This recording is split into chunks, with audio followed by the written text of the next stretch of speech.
얼마 전에 날씨가 너무 좋아서 연남동으로 산책을 다녀왔습니다. 저희 사무실은 홍대에 있어서 날씨가 좋으면 종종 가는데요. 돌아오는 길에 LG에서 팝업 스토어를 하길래 잠깐 들어갔습니다. 근데 조금 이상했어요. 들어가는 입구에서 온갖 혜택을 한 번에 다 들었습니다. 들어가서 이벤트를 참여하면 젤라또를 준다, 사진 찍어 올리면 응모할 수 있다, 잘 몰라서 그렇지 우리 제품이 얼마나 좋은지 아냐. 저는 깜짝 놀랐습니다. 대기업에서 건물 한 채를 빌려서 팝업 스토어를 하는데 저는 마치 마트에 온 것 같은 기분을 느꼈어요. 도무지 있기 힘들어서 금방 빠져나왔습니다. 설상가상 나오는 길에 LG 직원이 이런 말을 툭 던지더군요. 급하게 가시네요. 저는 그때 다시 한번 느꼈습니다. 아, 대기업이라는 네임이 모든 걸 대변하지 않는다. 실력 있는 사람들은 오히려 스몰 브랜드에 더 많은 것 같다. 그러고 나서 한번 가장 경험이 좋았던 브랜드의 팝업을 떠올려 봤습니다. 프리츠가 떠오르더라고요. 예전에 제주도 D&D에서 잠깐 팝업을 했었는데 저는 그때 경험이 참 좋았습니다. 사장님과 직원들이 손님들과 커피에 대해, 인생에 대해 조용히 이야기를 나누고 있었고요. 마시고 있는 원두에 대해 소개도 해주셨어요.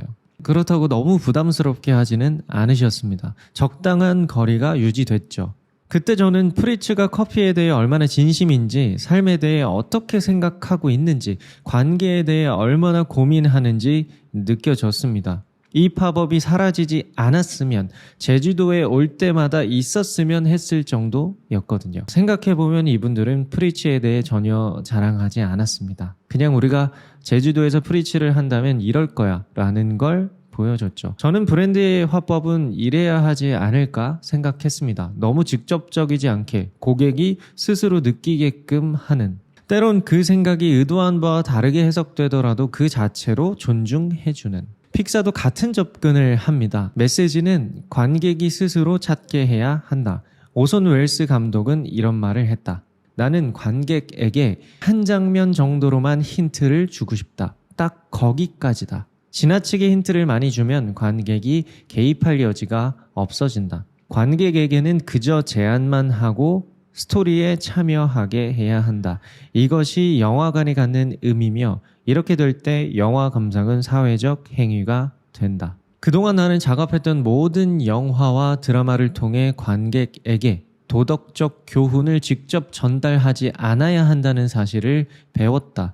도덕적 교훈을 직접 언급하는 것은 경험의 진정성을 죽이는 행위다. 경험의 진정성을 죽이는 행위가 직접적인 표현이라니, 생각보다 강하게 표현했지만 브랜드로서 기억할 필요가 있어 보입니다. 최근에 만난 사례인데요. 제주도에 오피스 제주라는 곳이 있습니다.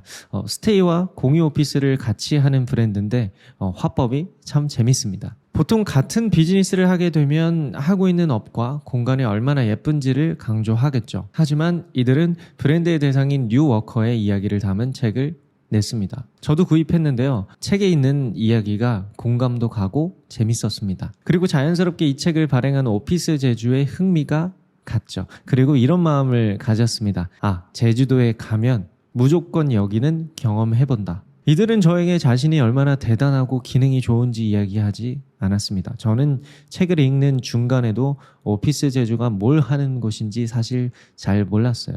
근데 저는 아주 자연스럽게 브랜드와 조우했고 특유의 화법에 스며들었습니다. 이런 화법이야말로 정말 고객을 존중하는 태도가 아닐까요? TMI라는 단어가 나올 만큼 빠른 세상에서 돌려 말하는 화법이 웬 말이냐 싶을 수 있습니다. 하지만 느린 것만이 줄 수 있는 힘은 분명히 존재하죠. 스며드는 것은 지우기가 쉽지 않습니다. 고객과 더욱 진솔한 관계를 맺고 싶다면 너무 직접적으로 표현하지 말아보자고요. TMI는 불필요한 게 아니라 관계를 만든다고 합니다. 열린 대화는 브랜드에게 좋은 전략입니다. 한번 활용해 보세요.